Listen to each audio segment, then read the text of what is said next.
Bom dia, bom dia, bom dia. Tudo bem com as senhoritas?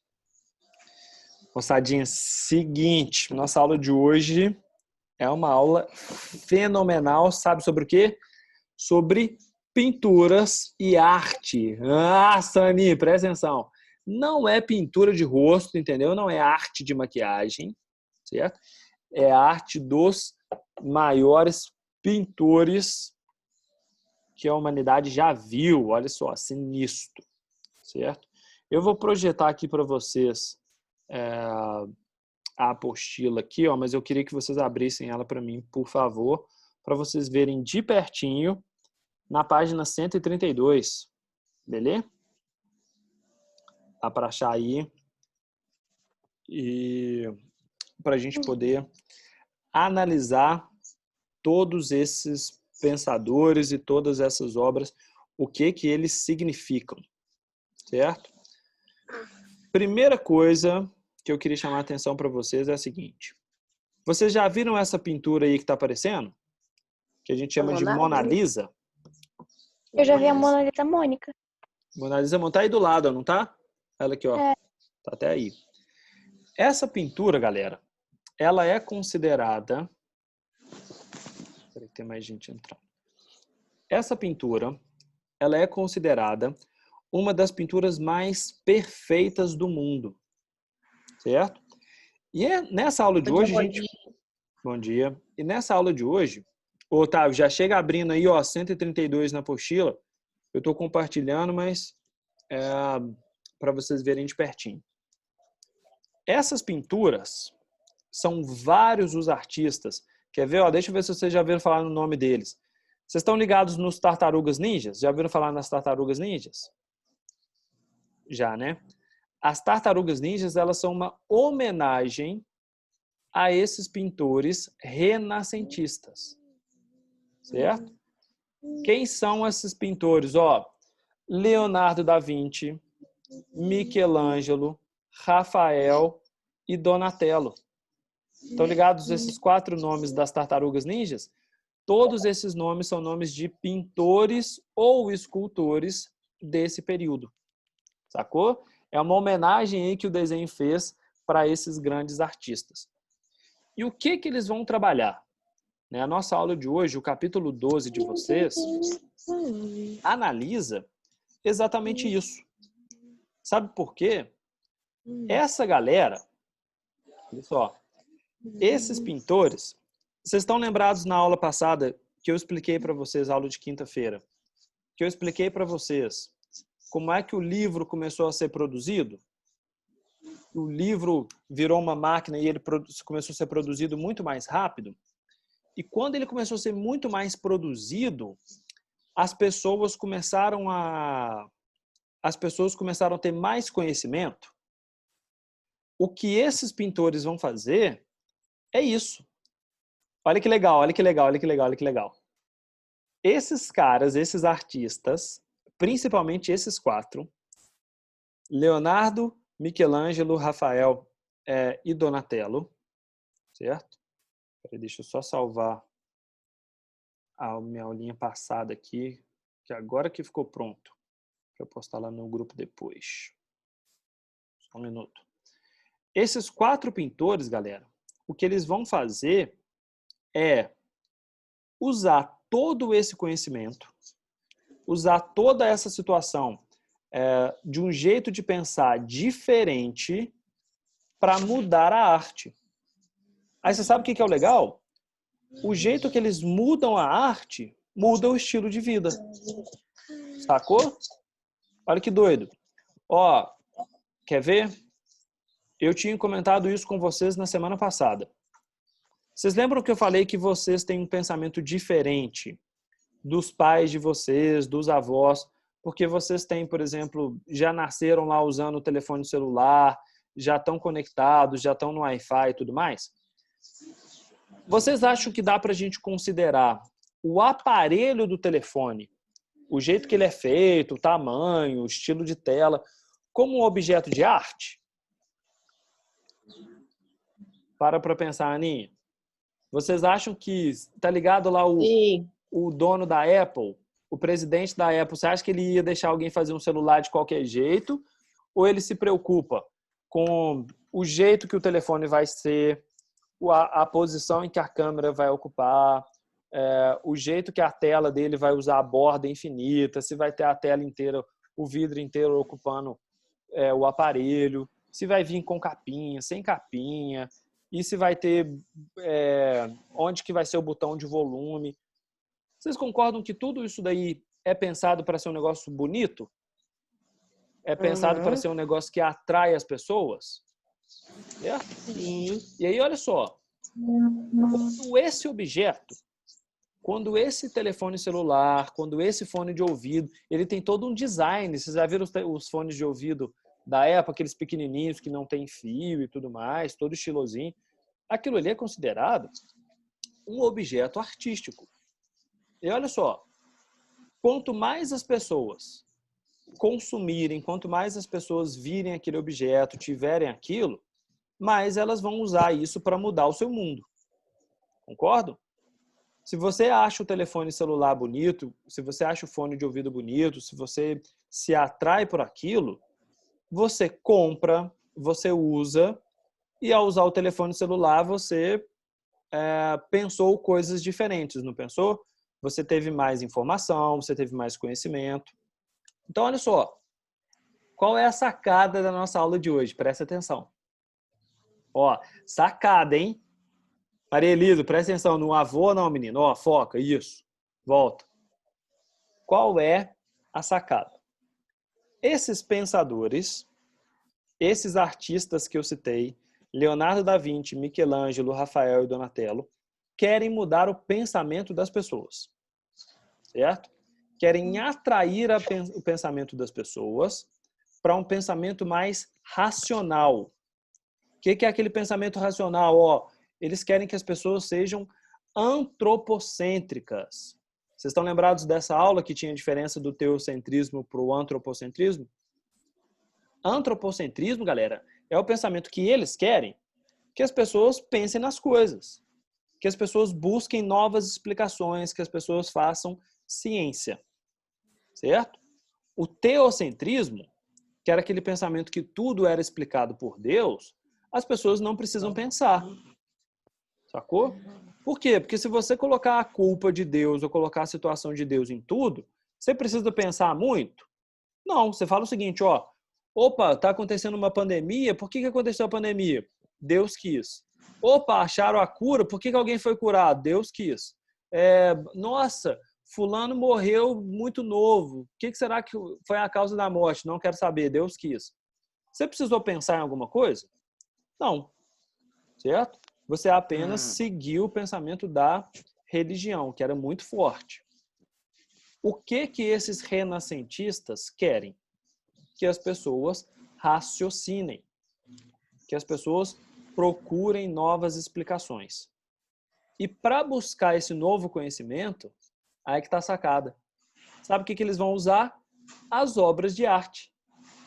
Eles vão fazer as pessoas se interessarem pelas esculturas, eles vão fazer as pessoas se interessarem pelos quadros, pela pintura. Para quê? Para, ao ver aquilo funcionando, né, para ver como é que essa pintura, como é que essa obra, como é que esse quadro, como é que essa escultura existe, as pessoas elas vão ter que pensar de uma forma diferente.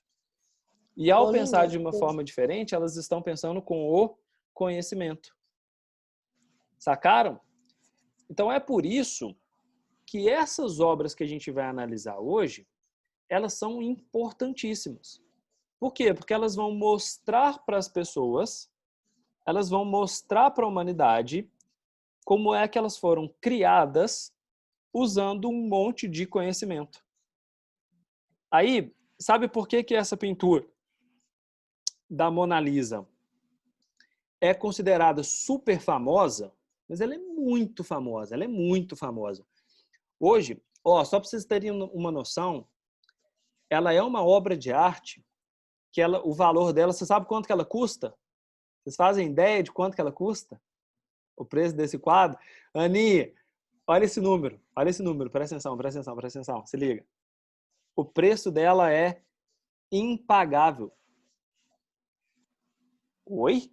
999 bilhões. Ah, mais caro, Elian. 999 trilhões. Mais caro. 990. O infinito, número infinito, então. Exato. Olha Não só. tem preço. Quem comprar vai falir. Ela tão... Não, isso Com que ela você... agora. O valor dela é considerado nesse número. Não existe dinheiro no mundo que compre ela, de tão valiosa que ela é. Sacou? Mas eu não acho esse quadro bonito, não. Então, mas aí que tá. Você não precisa achar ele bonito, você precisa achar ele importante, é diferente. Sacou? É. O próprio Leonardo da Vinci, quando ele cria essas obras, ele fala o seguinte, ele falou assim, eu não tô aqui para você achar o quadro bonito, tô aqui para você pensar. Hã? É Mas, diferente. ô, Pedro, Diga. e essas réplicas aí desses quadros aqui? Esses outros quadros que vocês estão vendo, é tudo imitação de tão famosa que a Mona Lisa ficou, existe um monte de versão dela, saca? De tão popular que ela fica. Mas se fazer um quadro falso desse daí, e se a pessoa cair? Então, não cai, sabe por quê? Porque todo mundo sabe aonde que fica a original, certo? Ela fica num museu em Paris. Diga, Maria Elisa, pergunte. Eu ia perguntar onde é que tava, mas você já falou. Ela fica num museu em Paris, que é chamado Museu do Louvre, que é considerado o maior museu do mundo, certo? E esse quadro, ele tem, já que ele não tem dinheiro no mundo que pague ele, né? Ele vale infinito dinheiro, ou seja, se os Estados Unidos inteiro derem todo o dinheiro que eles têm dentro do país, não compra essa pintura, porque ela não está à venda, certo? E já que ela é uma obra de arte tão valiosa, o esquema de segurança dela, e eu fui vê-la nesse museu uma vez, você não consegue nem chegar perto. Ela tem um vidro blindado para ter certeza que ninguém vai conseguir roubar essa pintura, que ele aguenta, por exemplo, lança-míssil. Se jogar um míssil nesse vidro que tem na frente dela, aquele vidro ele aguenta. E ela tem um sistema de segurança. Diga. Para entrar lá precisa de uma gangue. Mais de 5 gangues, mais de 5 pessoas. E lá tem segurança, né? Elian, o segurança do museu não é segurança, não, senhor. O segurança do museu é o exército da França. Volta! Ó. Então não, ué. Tem que entrar com uma favela inteira lá, ué. Quem é favela? Nem se um exército de um país inteiro entrar, eles conseguem vencer os seguranças desse museu, de tão poderosos, de tão bem seguro que ela é. Fora que essa pintura ela fica numa parede, que a parede dela tem o vidro blindado na frente para ninguém chegar perto, você só pode ver de longe, ainda tem uma área de isolamento, e nessa parede ela fica dentro de um dispositivo de que se qualquer coisa acontecer, ela é desmontada, ela tem tipo um túnel subterrâneo que a pintura cai, certo? O museu está sendo invadido, está sendo atacado. Ela desce, ela vai para dentro de um cofre e o cofre dela fica enterrado, meu filho, que aí nem bomba nuclear consegue abrir um negócio. De tão poderoso que é o sistema de segurança. Mas é automático? E se pegar fogo? Automático. Se pegar fogo, a mesma coisa, Marilisa, porque esse cofre, como ele é todo de chumbo, ele é todo protegido. Então, Pedro, existe todo um esquema. Pergunte. Essa quer se alguém conseguir roubar? Peraí, tiveram duas pessoas falando ao mesmo tempo e eu não ouvi. Eu não vou saber nem quem perguntou. Primeiro, vai, manda. Ô, Pedro. Mas só essa pintura Mona Lisa que tem esses atributos? Então, essa tem esses atributos todos. O museu inteiro, ele é protegido, certo? Mas essas características especiais ficam só para ela, certo? Deixa eu ver se eu posso procurar aqui uma fotinha dela aqui. Deixa eu ver se eu tenho. Ô, Pedro. Diga. Mas essa Mona Lisa existiu, né? Existiu. Ô, Pedro, o que acontece se alguém conseguir roubar? Eu nem fazia ideia que ia ser famoso. O que acontece se alguém conseguir roubar ela? Primeiro, ela é uma obra tão conhecida, mas tão conhecida, que se você roubar essa pintura, se por um acaso desse certo, você não pode falar para ninguém. Por quê? Porque se alguém descobrir que você está com ela, vai chegar o exército inteiro da França na sua casa para recuperar. Então, né, você vai ter que conquistar ela e Mas não deixar posso falar escondido. pra ninguém. E outra coisa, ela é tão famosa, mas é tão famosa, que ninguém compra uma pintura falsa achando que está comprando ela. Por quê? Porque todo mundo sabe aonde que está a verdadeira. Se chegar uma pessoa lá te oferecendo o seguinte, o Davi, ó, cara, consegui aqui, roubei a Mona Lisa, vou te vender ela por 10 milhões de dólares. Por que você não compra ela? Porque, ué, todo mundo sabe onde que a verdadeira tá.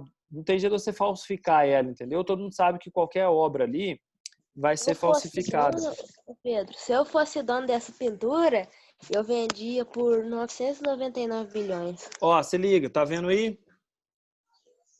Uhum. Viram aí? Isso daí é a galeria onde ela fica.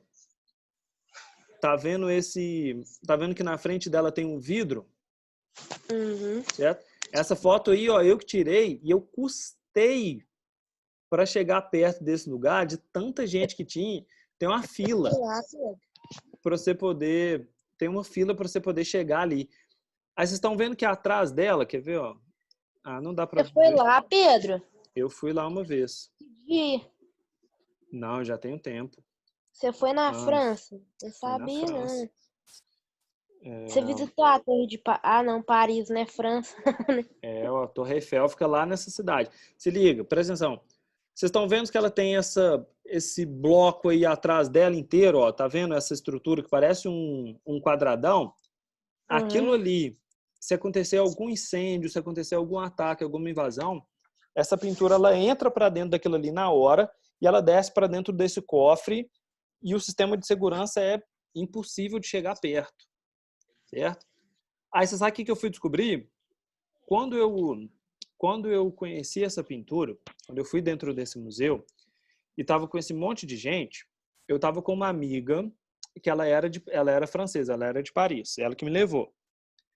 Aí você sabe o que ela me falou? Olha que legal.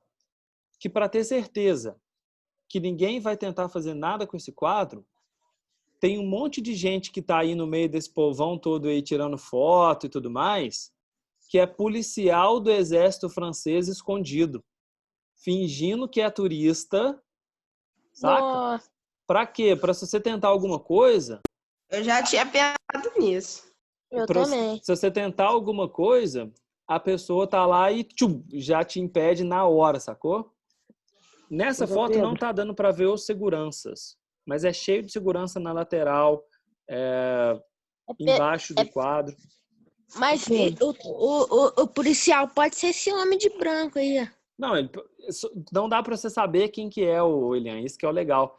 E outra coisa. Diz ela, né, que eles ficam trocando. Porque, imagina, se você chega lá, fica um tempão lá na galeria, vê que tem um turista que o cara lá tá 4 horas filmando, o que você acha? Pô, é o guarda, né? É o segurança. Não vou mexer com aquele cara ali de branco e tal, porque é ele. Aí, na real, o que é o negócio? Eles ficam trocando de turno justamente para enganar o povo, de tão valiosa que ela é. Sacou? Então, tem um monte de segurança todo fingindo que é turista e toda hora eles estão lá sem você identificar quem que é. E o Pedro, Diga. aqui, eu pensei um pouco, só que eu descobri que ninguém pode destravar com esse sistema. Eu percebi que o sistema que eles usam não é online. Não, então, ainda tem mais esse monte de coisa. E diz, ô Que não- Davi, ó, presta atenção, e diz que ele ainda tem um mecanismo dentro dessa proteção que foram feitos vários quadros falsos quase perfeitos. Para quê? Para na hora que você for tentar roubar a Mona Lisa, Você acaba pegando errado. você não saber qual que é a verdadeira, sacou? Só quem é o chefe do sistema de segurança sabe qual que é a verdadeira. Então você imagina que na hora que ela entra dentro do cofre, você chega dentro do cofre, tem 300 pinturas iguais, Mas, ô, Pedro, tudo falsificado. Qual que você rouba? Sacou? Uai, Pedro. acho que é esperto. Diga, Davi. uma pergunta. E se o chefe tentar roubar? Então, aí que tá. É uma pintura tão valiosa que nem os chefes de segurança estão interessados em roubar ela, sabe por quê? Porque é um negócio que, para os franceses, eles têm tanto orgulho de ter essa pintura que ninguém pensa nessa ganância, sacou? Então, tipo assim, vou roubar ela para eu ficar rico. Não, cara, só de você ter essa pintura no seu país já é o trem mais valioso que tem. Então, se você estiver roubando ela, é, é igual você roubar a comida da sua própria casa, saca? Para que você vai fazer um trem desse? Entendeu? Não, vou esconder comida do povo da minha casa para eu ficar com mais. Boca aberta. Aí o povo da casa morre de fome. É a mesma coisa. Não é interessante para eles, né? Para os próprios franceses. E se ele tentar pegar, descobre. E o sistema de segurança lá é fortíssimo. Mas aí se liga, deixa eu voltar aqui. Ó. Por quê? Porque a gente precisa sacar, galera, o que deixa essa pintura tão valiosa. Correto? Porque senão, fazer réplica dela, fazer cópia dela, fazer pinturas mais bonitas do que ela é possível. E aí a pergunta é, o que essa pintura tem de especial que deixa ela nessa situação? E ela não é a única. A cara da Mona Lisa. Existem várias outras obras que são tão valiosas quanto. Sacou? Tem pintura no teto de igreja. Vocês já ouviram falar na Igreja do Vaticano? Que é aonde o Papa mora? Aonde o Papa vive? Já, ué. Vocês sabem que o Papa ele mora numa cidade lá na Itália, em Roma, não sabem? Nessa cidade, onde o Papa mora, o Papa reza as missas de uma igreja, que é chamada de Vaticano, que é a principal igreja da Igreja Católica. Sim. Dentro dessa igreja, por exemplo, tem um monte de pintura desses renascentistas, desses pintores. Sacou? E elas são todas extremamente valiosas. Certo? Fazer uma pintura. Só que essas daí não tem jeito de roubar, por quê? Porque ela tá pintada no telhado da igreja, no teto da igreja. Certo? Mas vamos lá. O que deixa Aí você essas sai com pinturas... brocão no caminho da igreja. O que deixa essas pinturas mais... o que deixa essas pinturas extremamente importantes? Peguem a apostila de vocês aí. Vou pedir para vocês grifarem os esqueminhas, tá bom? Tá no jeito aí? Página 133. Fazer uma pintura de uma bolinha de gol. Primeira coisa, grifem esse quarto parágrafo aqui para mim, A experimentação, a descoberta de novas técnicas, o uso da matemática para medir e calcular com exatidão as representações da realidade. Grife isso daí que eu já vou explicar. Certo? Qual é a primeira sacada? Vocês lembram que eu comentei com vocês que esses artistas, eles estão com cada vez mais conhecimento? A grande sacada, galera, o que eu queria que vocês entendessem é isso. É esse detalhe. Esses artistas usam muito conhecimento para produzir essa obra. Aí você sabe como é que eles vão colocando conhecimento? Eles vão juntando um monte de técnica, um monte de coisa que ninguém pensou para construir essas pinturas, para construir essa escultura. Como, por exemplo, eles usam muita matemática, eles usam muito a biologia, certo? Eles usam muito a química, a ciência, para construir o quadro. Aí, Aninha, presta atenção, foca, se liga, volta aí.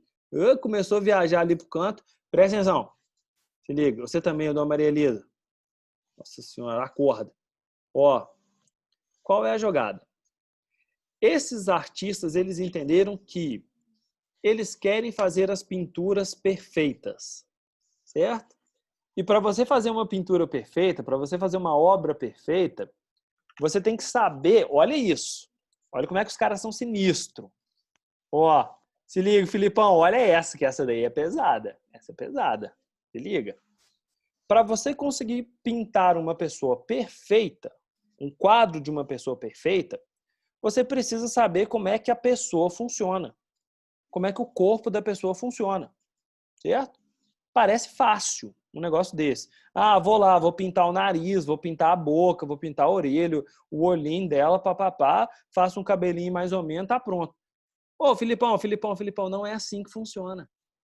Sabe por quê? Esses pintores, eles querem saber os negócios, eles querem ter conhecimento de tudo. Aí qual é a jogada?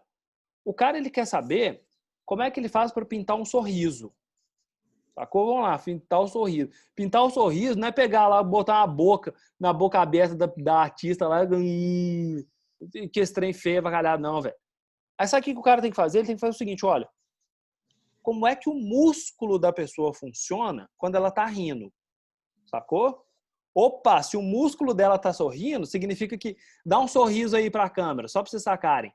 Vocês vão ver que seu olho fecha junto, tá vendo, ó?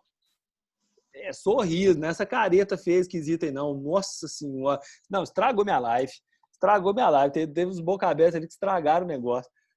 Aí, seguinte. A pessoa vai rir, ela mexe o rosto, ela mexe a testa. Sacaram? Aí, opa! O que tá fazendo minha testa mexer? Não, tá fazendo sua sobrancelha mexer é o seu sistema muscular. Mas o que faz meu sistema muscular mexer? O seu cérebro. Opa, mas então como é que o cérebro funciona? Olha o conhecimento, ó, é isso. Oh, mas o que o cérebro funciona? Ah, então se o cérebro está mandando ordem para eu mexer o rosto, significa que o cérebro está mandando ordem para eu mexer o meu pulmão.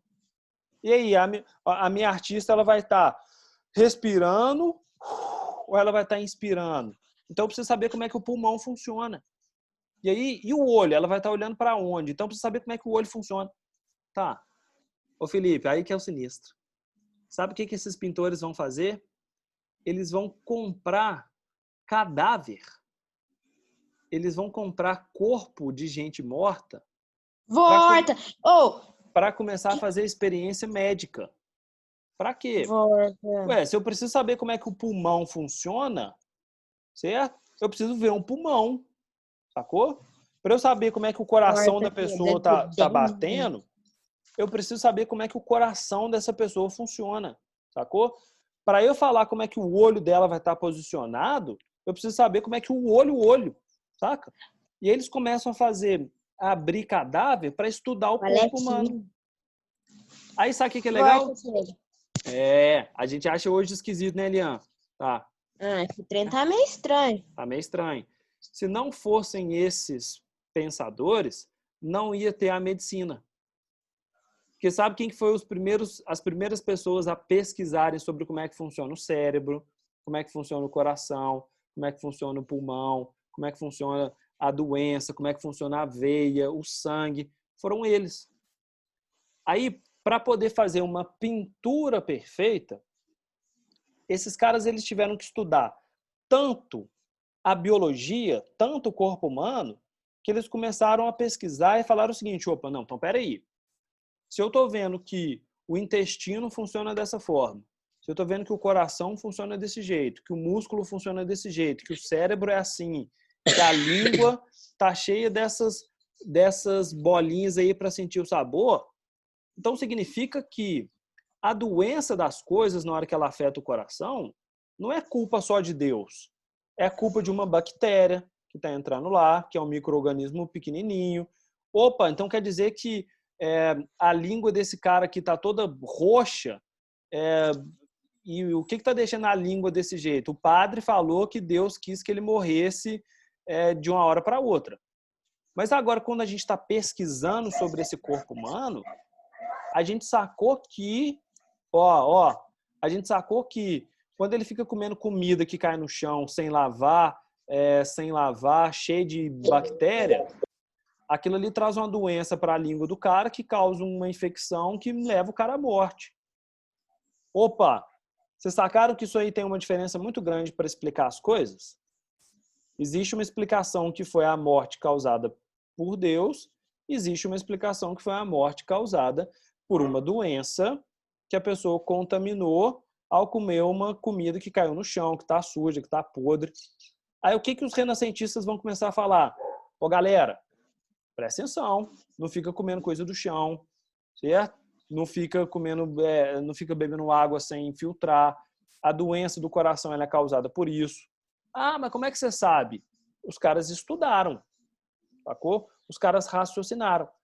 E quanto mais eles investigam, quanto mais eles pesquisam, mais eles conseguem colocar nas pinturas e nas esculturas esses aprendizados. Sacaram por que a Mona Lisa é tão perfeita? Porque para o Leonardo da Vinci fazer a Mona Lisa, ele precisou estudar sobre a matemática. E ele precisou estudar, velho, como é que ele vai colocar ela. O fundo é desfocado e a frente é principal. Ele sabe como é que o raio de luz funciona. E o raio de luz é matemática. Sacou? Ele sabe qual que tem que ser a distância de um olho até o outro. Ele sabe qual é o tamanho do nariz, qual é o tamanho da testa. Por quê? Porque ele pesquisou isso através de várias técnicas. Sacaram? Vamos lá. Quais técnicas são essas? Primeiro, o uso da perspectiva. Pode grifar aí para mim. As várias técnicas. O uso da perspectiva. Grife até aqui, ó. Cálculo matemático. O que é a perspectiva? Para criar a sensação de profundidade e volume. Vocês já ouviram falar em perspectiva, só que vocês usam outro nome. Sabe qual é o nome que a gente usa? 3D. Já ouviram falar em cinema 3D e filme 3D? Que no filme 3D a gente vê um negócio na frente e outras coisas lá no fundo? Estão ligados Eu nisso? quero ver filme 6D. 6D? Ah, eu quero filme 10D. Não existe 10D. Ah, existe sim, eu acabei de inventar. Nem deixar aí. Ó, segunda No técnica. Olha o que eles faziam. Começaram a usar a luz e sombra, pode grifar aí. A luz e sombra para trazer percepção. O que é isso, galera? Essa é outra técnica. Seguinte, sabe qual que é a jogada deles? Que esses artistas eles entenderam? Que se você fizer uma pintura e uma parte da pintura tiver iluminada, certo? Você chama mais atenção. Sacou? E você saber aplicar a luz, né? Você entender como é que a luz funciona usando a matemática, você está criando uma obra mais perfeita. Tudo que é mais escuro causa mistério. Tudo que é mais iluminado traz mais detalhes. Sacaram? Ó, vocês estão vendo minha câmera? Se liga. Para de grifar aí um minutinho. Se a gente começa a fechar a cortina, ó, tá vendo que tem só uma região que está iluminada no meu rosto? Certo? Se você vai escurecendo, olha lá, ó, vai perdendo detalhe. Tá vendo? Se você vai iluminando, você vai trazendo atenção para onde importa. Aonde está mais iluminado no meu rosto? Minha testa. Né? Então tá todo mundo focado nela. Aí ninguém tá vendo a bagunça lá do fundo do quarto. Vocês estão conseguindo ver que a câmera tá toda bagunçada lá no fundo? Não tá. Aí se a gente ilumina o trem tudo, traz o foco para onde está a luz, a gente vê outros detalhes. Cara, o que esses renascentistas vão fazer é fazer esse tipo de experiência. É fazer esse tipo de sacada. Outra técnica que eles vão fazer, ó. Composição geométrica. Certo? Grifem até aqui, ó. Acharam aí? Composição geométrica. O que eles vão fazer? Para as pessoas entenderem como é que a matemática é usada, eles vão colocar vários elementos nas pinturas para atrair a atenção das pessoas. Aí sabe como é que você atrai a atenção das pessoas? colocando um fundo que tenha muita matemática. E o que é um fundo com muita matemática? Eu não estou entendendo. O fundo com muita matemática, galera, é um fundo onde você consegue colocar objeto harmonioso, certo? Onde você consegue colocar objetos. Oi? Posso ir no banheiro? Pode. Olha só. Quando vocês conseguem colocar objeto harmonioso, você coloca esses elementos que têm matemática, certo? Para deixar a obra visualmente melhor, para as pessoas ficarem mais à vontade de ver aquilo. Aí parece bobagem, mas a gente faz isso sem querer. Ó, se liga, se liga, se liga. Minha câmera, estão vendo? Certo? Qual é a jogada? Para a gente criar um ambiente que tem, primeiro, ó, vocês entenderam que a luz, ela chama atenção para a parte principal do quadro, certo? A luz, ela está no meu rosto, meu corpo. Eu faço isso de propósito, eu controlo a luz para vocês verem isso. Para deixar o ambiente mais harmonioso, olha aqui, ó, atrás de mim. Tá vendo a porta do meu quarto? Ó, tem uma porta do quarto geométrica, que ela é um retângulo, e ao mesmo tempo eu tenho uma estante, que é uma reta. Estão vendo? Aqui do lado. Só que vocês estão vendo que ela está mais escura? Para quê? Para ela criar uma sensação de harmonia, porque senão a gente acha que é o seguinte, gente, é só um quarto normal. É tudo normal, mas na verdade não é. Tudo isso é pensado para atrair a atenção das pessoas para o que elas querem. Quando você usa esses elementos, você está passando um monte de conhecimento na mesma obra. Sacou? Virem a página aí para vocês verem como é que isso daí é aplicado. Pedro. Ô, Pedro, a aula do cão já começou. O cão mandou o link da live. Ô, gente, perdão, é que a nossa começou um pouquinho mais tarde. Não tem problema não. Não, continua dando a aula aí, ué. Continua. Seguinte. Eu vou passar para vocês a tarefinha que ela é bem tranquilinha, beleza? Mas só olhem na página 135 como é que eles adotam todas essas matemáticas. Ó, tem triângulo, tem círculo, tem reta, tem quadrado. Tudo isso colocado para deixar a pintura mais harmoniosa. Aí quando a gente vê uma pintura dessa, a gente acha que a pintura é normal, certo? A gente acha que é uma pintura simples. Mas, na verdade, ela está passando para a gente um monte de conhecimento escondido. Quais conhecimentos escondidos? Que ali tem biologia, ali tem estudo de como é que o corpo humano funciona, tem o estudo da matemática, tem o estudo da física, tudo isso para criar essas obras. E quanto mais as pessoas usarem essas obras, quanto mais as pessoas ficarem fascinadas por esses artistas, mais conhecimentos elas têm. Sacaram o papel deles? Tranquilos? Eu vou passar para vocês